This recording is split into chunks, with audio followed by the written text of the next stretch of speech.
What is up guys, Joe here, welcome back to my channel, and today we are back with Pinot's Redemption Tour here on PCM 2020. And as you can see, stage 3 is a very interesting stage because plenty of shorter hills throughout the first kind of 2/3 of the stage, then it's pretty flat to the line, so could well be a reduced sprint. It's going to be very interesting to see how this one plays out. Of course, Pinot's first day as well in the yellow jersey. So we do leave Nice for the final time in this tour, and you can see Pinot in yellow. There he is. You love to see it. What a sight that is right there. Anyhow, I do want to go in the breakaway today. You can see our race days as well. Zamar on a -4. So it's really going to be difficult for us to kind of guide him to the finish over all of these climbs. So I do think we'll try and go in the break with Kung or Madouar today. Okay, we're just approaching this first hill, and this is the moment I'm going to try and attack with Stefan Kung. These guys trying to get up the roads as well. Let's try and attack right now with Stefan Kung up the roads. Madouar can try and attack if Kung struggles to get up the roads. Let's try with Stefan Kung first here though. There you go then, Kung does join Godin and Chris Neerlands up the roads. Love to see that, and on a +4 day, looking very, very dangerous indeed. 2 minutes already to the peloton. So we are now approaching the first mountain points in the stage, and despite these guys not having any KOM points, I think Kalmajan currently has 20 points, as you can see. So there is certainly the opportunity for these guys to potentially take that jersey from him after this stage. Anyhow, Neerlands currently on the attack, so we will follow with Stefan Kung. Try and sprint past right now on the left-hand side of the road. Really struggling to do that, and I think we got second in the end. Very, very close though.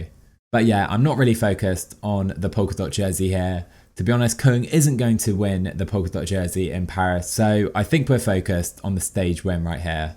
So we are now approaching this second sprint of the day. Let's try and attack past right now with 1K to go with Stefan Kung up to 99. Neerlands looking pretty good, and we will take the points on this very good day. You love to see it, and I think that's 5 points for Kung right there. So on to the next climb, 2K to go to this sprint. I'm going to try and come up to the front. Neerlands attacks though with 2K to go, and I'm pretty sure this is going to be way too early for Neerlands. He's pretty much leading us out perfectly, I would suggest. Anyhow, 800 meters. Let's go right now with Kung. I don't think Godin really has the kick on these climbs. There you go. Neerlands is done, and we will take these points very comfortably with Stefan Kung right here. And back in the peloton, it's a very pedestrian pace, as you can see at the moment. Stybar on the front, no one out the back on these climbs, so looks like the sprinters should make it to the end pretty comfortably, but almost 6 minutes for this trio of guys up the roads. So we do have a fourth cat climb right here. Godin goes for it, and to be honest, I'm just going to try and sprint straight out, not try and follow them this time around. Can we take it? And I think we're going to edge ahead and take that single point right there, and we are currently in 6th on 9 points. Okay then, another fourth cat climb right now. Neerlands attacks, and I'm not quite in his wheel, which is where I wanted to be at this stage, and I think we'll leave it to now to try and sprint on the left hand side of the road past Chris Neerlands, and I think we're going to beat him, are we? He's very strong on this climb, and that was very close, but I do believe we took 1 point right there, so we did take that additional points. We are now on the longest climb of today's stage. I do believe it's the Col de Lec. I'm not quite sure how to pronounce a lot of these climbs, so apologies if they're not quite correct, but we do have 3 minutes to the peloton right now. It's not a big lead at all with Michael Bjerg on the front. 4K to go on this climb as well. I might try and up the tempo a little bit here. So the issue is really for Kung is that these guys just aren't quite strong enough to really work with me, and I think that's going to cost us a chance at this stage here because the breakaway I do believe will be too strong. Let's follow Godin right here though and try and take these KOM points up to 99 right there into the final kilometre, 800 meters. Let's try and go right now on the right hand side of the roads. Chris Neerlands could be quite dangerous though at this KOM, but Kung very, very strong today. He takes those points yet again. Let's try and continue pacing over the top, maybe on 60 as you see a few attacks. I think these guys have KOM points already, so they're trying to fight it out for that final single points. So we are now approaching this intermediate sprint. I followed Sagan with Démare in this group. I'm not sure if these guys are going to sprint for it. Let's just check up the roads, and it does seem we're going to stay cooperating. Let's just do that and focus on Arnaud Démare into the final 2K. I could use some of my team, but I think we'll try and follow Sagan. He should put us in a decent position. Can we try and go a little bit early with Démare? We're blocked a little bit though, so we're not going to pick up any big points. Let's sit up right here, picking up a few more points, but nothing major with Arnaud Démare. So then on to the final climb of today's stage, at least categorized climb. And you can see it's the Col de l'Orme, and you can see Gauduin and Nealance still in this group. I've done a lot of work on this flat section, but we're down to 1.5 minutes on the peloton right now. So let's try and increase the tempo ahead of these KOM points. Gauduin is going to go for it. Let's just go up to 99 ourselves. And I do believe we can take them this way instead. Maybe attack now just to make sure. And Kung is going to take, I believe, 2 more points right here.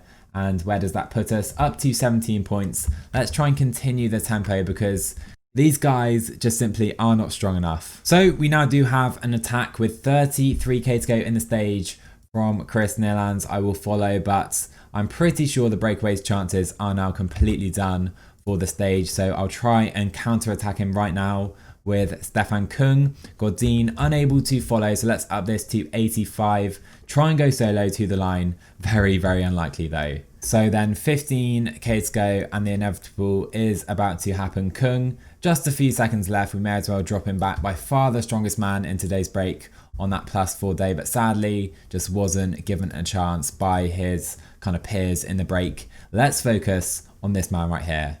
Okay, look at this. We do have a split right here. 99 men are behind and no one seems to be pacing in this group. What is happening right here? We have 74 riders who have a massive lead on 100 riders behind right now. So then 5k to go in this stage of the Tour de France. We can use our energy gels. I think I'll try a proper lead out. We'll see how Ladagnu and Thomas are feeling. We'll of course keep Pinot in a good position as well with Sebastian Reichenbach. Anyhow, 3k to go already. I think I can go 99 with Ladagnu up this very short hill. Reichenbach can go up to 92 or something. I think we're going to have to sprint now with Thomas. It's very early. These guys have gone very, very early. Can I jump into Caleb Ewan's wheel into the final kilometre? It's very close. Arnaud Démare up the roads, but Wout van Aert takes the stage. What a win. Gaviria second. Démare will be third on that -4 day, whereas Pinot making sure he is staying in a decent position right here. And talking of time gaps, look at this split that has taken place. I'm not exactly sure who is in this group. Julian Alaphilippe is behind, Van Avermaet, Barguil is there as well, and I'm sure plenty of big riders have lost time today. So a very enjoyable stage yet again today. A bit of a shame for Kung that his counterparts in the breakaway just weren't quite strong enough, so didn't really have a chance there. And Démare on I think a -4 day with a very decent result in the top 3. But Wout van Aert, what a rider this man is. And if we take a look, there are no splits in this kind of front group. And I do think that stage 1 split in the sprint was kind of an anomaly, so hopefully that doesn't happen too much in mass sprints. Anyhow, you can see the riders that were dropped. Julian Alaphilippe is behind, Schachmann as well, Higuita, Port, Barguil, De Plus is behind, Dan Martin, so Enric Mas as well. I mean, some GC guys potentially have been gapped right here. So looking at the jerseys very quickly, Pinot holds on to yellow now with a 6-second lead on just 15 guys in that group behind. We have Wout van Aert in green, Calmejean holding on to polka dots ahead of Stefan Kung, and Pogačar still in white. So then taking a look ahead to stage 4, we do have what is classified as a mountain stage, I do believe, yet again. A very difficult first week to this Tour de France. Look at this final climb right here, very, very difficult, and Pinot is actually the favourite on the day, so should be very interesting. Anyhow, hope you enjoyed this one today. Drop a like on the video if you did, subscribe to my channel if you're new, and I will see you guys in the next one.